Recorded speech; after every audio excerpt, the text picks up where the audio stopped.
Sin la participación oficial de Rusia, con la de Israel o algo que dice llamarse así, y con Ucrania protagonizando una pataleta tras otra. Este sería un buen resumen de los recientes Juegos Olímpicos de Invierno que acaban de concluir en Italia.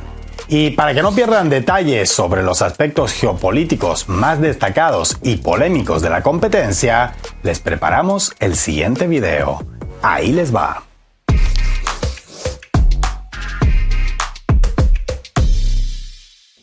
Culminaron los Juegos Olímpicos de Invierno de Milano Cortina y en unos tiempos tan convulsos como los que vivimos, es tan tentador como necesario hacer una lectura geopolítica de los mismos. Lectura que resulta bastante más caliente de lo que podría imaginarse de una competición tan fría.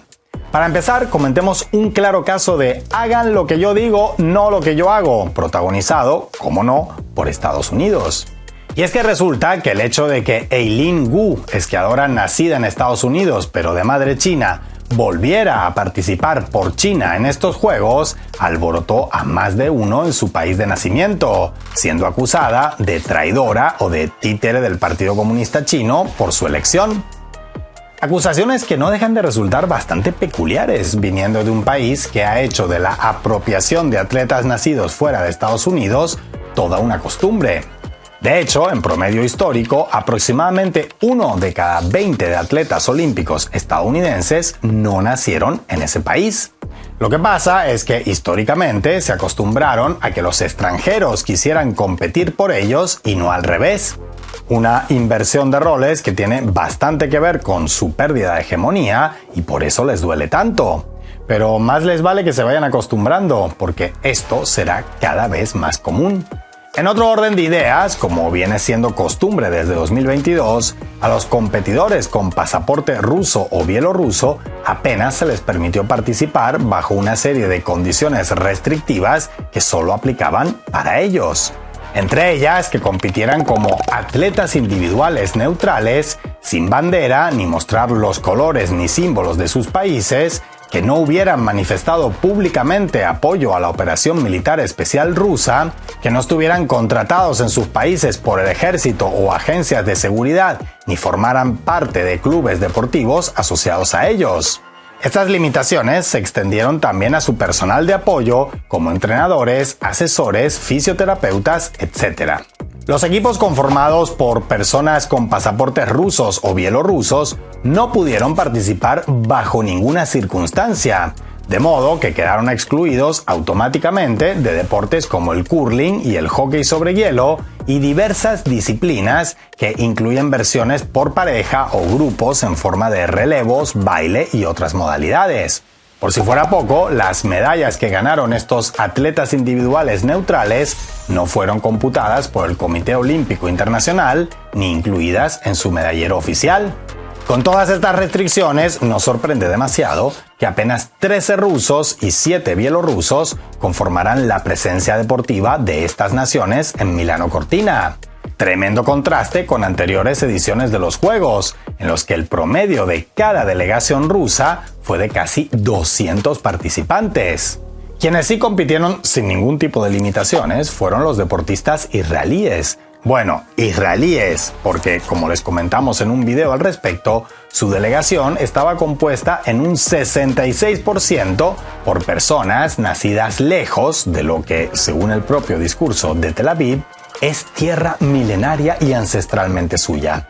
En fin, eso no impidió que fueran abucheados por el público ya desde el primer día, que un narrador de la televisión suiza se hiciera famoso detallando los crímenes israelíes en Gaza y cómo estos eran apoyados por el capitán israelí de bobsleigh, justamente mientras tenía lugar su participación en la competencia, o incluso que un vendedor de una tienda oficial de marketing de los Juegos le espetara Free Palestine a unos clientes israelíes con, valga la redundancia, aires de superioridad e impunidad.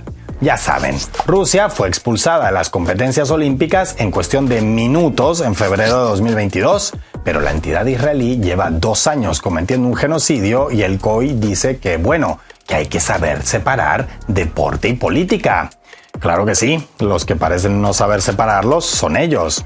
Otro tema por resaltar en lo sucedido en estas semanas de competencia tiene que ver con la educación infantil. Sí, como lo oyen. Y es que cuanto más malcrías a un niño, más insoportable se vuelve y más pataletas protagoniza. ¿A qué nos referimos exactamente? Pues a la actitud de la delegación y autoridades deportivas y políticas ucranianas. Lo crean o no, y sospecho que la mayoría saben de qué hablamos y lo creerán, para Kiev, el Comité Olímpico Internacional es un organismo prorruso. No se rían, por favor, que ellos lo dijeron en serio y muy ofendidos.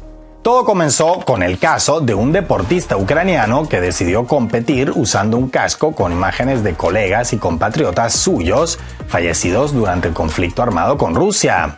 El COI le dijo que las pistas donde se compiten deben ser ajenas a cualquier tipo de manifestación política y le ofreció diversas opciones para dar el mensaje de su preferencia, como en sus redes sociales o en las ruedas de prensa tras competir.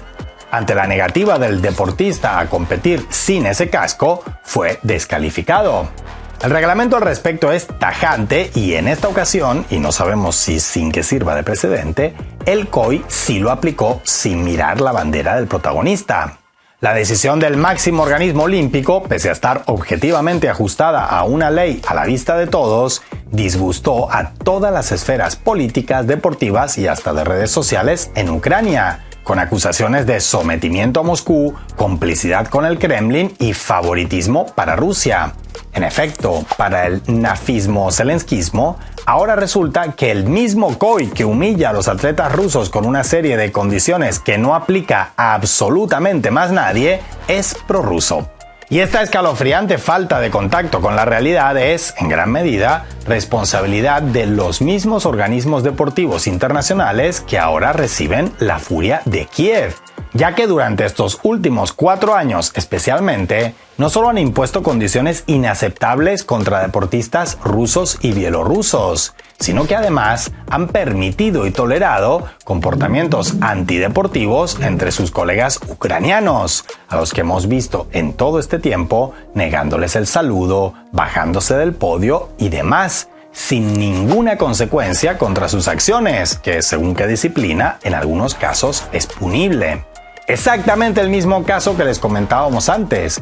Cuanto más malcrías a un niño, se portará peor y peor con los años y terminará volviéndose en tu contra.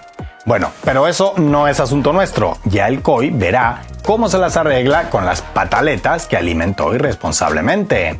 Mal paga el malcriado a quien mal lo cría.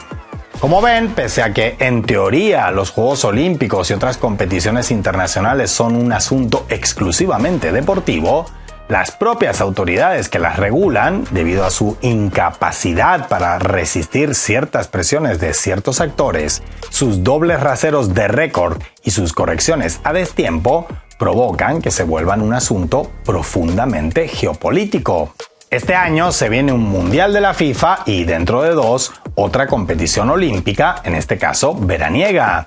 Y de no cambiar mucho las cosas, no se extrañen que otra vez nos toque analizarlas.